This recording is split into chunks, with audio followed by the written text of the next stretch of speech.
I've always had a fascination with abandoned buildings.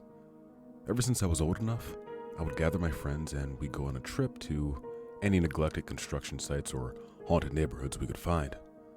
The adrenaline of being somewhere you don't belong just stuck with me. I would occasionally go exploring on my own just for the extra rush. Loneliness just adds a powerful vibe. You could say I was an adrenaline junkie. Recently, I went on an exploration that made me rethink my adventures. It was a nice summer day in Chicago. I was visiting some friends who went to a community college there, and one of them had given me a tip on an abandoned building that I should check out. Of course I was going to have a look. It'd be almost crazy of me not to. It was already the afternoon nearing nightfall. My friend mentioned that the place was an abandoned parking building that was underused and was inevitably closed off. I'd packed myself some Lunchables, a flashlight, and water. The second I arrived, I got immediate chills. Sure enough, and fitting the description, it was an abandoned parking building. I forgot to mention I also brought a Polaroid camera. I know it sounds cliche, but I was a horror fanatic, and if I caught any paranormal incidents, I could use the physical pictures as proof. The place was fenced off, so I couldn't park my car inside the building. I snapped a picture of the outside of the building, then proceeded to climb the fence. I dropped to the floor on the other side, and immediately, a chill shot down my spine. I felt unusually nervous. I've never felt this word on any of my previous ventures. I started on my way to the building. As expected, it was creepier up close. There was long vines that streamed down the sides of the building and hung off the various edges. Tall grass surrounded the area, and small weeds sprung from small cracks in the cement on the bottom of the floor. Usually you'd find graffiti, or even broken glass bottles, or anything in a place like this. But not here. The place looked as if it was built and then left alone and never tampered with. I assumed that it was simply because I was on the first floor. On that note, nothing resided in the area. It just looked like an empty parking lot. I decided to move up further, so I made my way to the second floor. Upon entering, I immediately noticed the change in architecture. There was a wall that divided the entrance of the floor from the other side of the room. In the middle of the wall where I was facing was a door. A door? Why was there a door?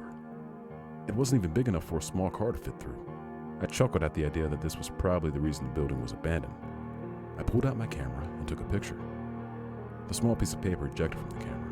I shook it, then inspected the photo. Nothing out of the ordinary.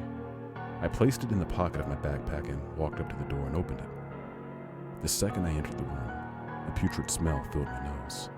The smell was so bad, in fact, that I had to place my hand over my mouth and nose to keep from hurling. When I looked into the room, I saw something in the middle of the floor. From where I was standing, it looked like some sort of dead animal.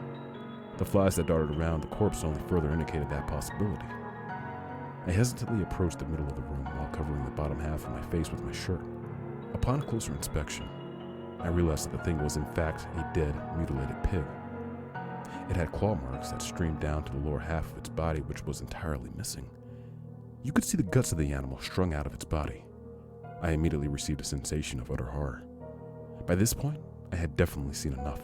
I turned around and made my way to the door. I placed my hand on the doorknob and was met with the realization that the door was locked. I sat there at the door for a good 3 minutes, frantically pulling the knob to no avail. I stepped back and took a deep breath. Now calm, I began to consider my options.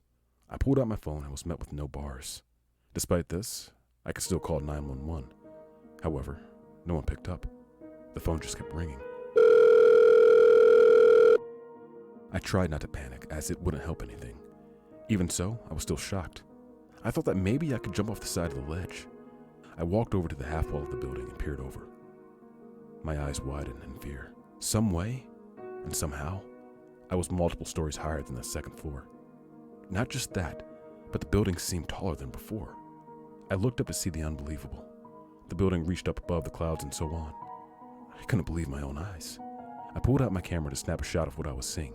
The second I heard the click of the camera, a loud noise started going off behind the door to the room. I could see physical movements on the door that looked like pounding. I stumbled backwards, almost falling. The door looked like it was almost giving in. I stood up and began to run to the ramp that led to the next floor. When I got to the ramp, I began to hear another noise. I turned my head to see that the pig that was once dead on the ground was now looking over at me, squealing mildly. It should be dead, but yet it was screaming Bloody Mary. I didn't give it another thought and continued up the ramp. Like before, this floor had a wall and then a door. I opened the door, and as I began to enter, I heard the door from the floor below me burst open, followed by heavy thumping footsteps rushing up the ramp. Adrenaline surged through my body as I quickly ran into the room and slammed the door behind me. I stumbled backwards and fell on my back. I sat up with my heart pounding, looking at the door. It took me a moment to realize that I no longer heard the footsteps and no longer heard the squealing pig. I waited a few seconds before lying back to catch my breath. I felt no inclination to inspect the room behind me, nor did I want to sit back up. I decided to close my eyes and rest for a bit. I don't remember how long it was before I fell asleep. I awoke to crickets and a warm breeze that tickled my cheeks. I sat up, dazed and confused for a few moments before I jolted to a standing position. It took me a moment before my eyes adjusted to the darkness. I saw the blue hue of night. The moment felt beautiful despite the previous events. I reached in my backpack and grabbed my flashlight. I noticed that my camera was already tucked in my backpack. When I flicked on the light, I realized that I was back on the first floor. Without even thinking, I rushed to the fence and practically threw myself over. I stumbled into my car and pulled out of the area and back on the main road.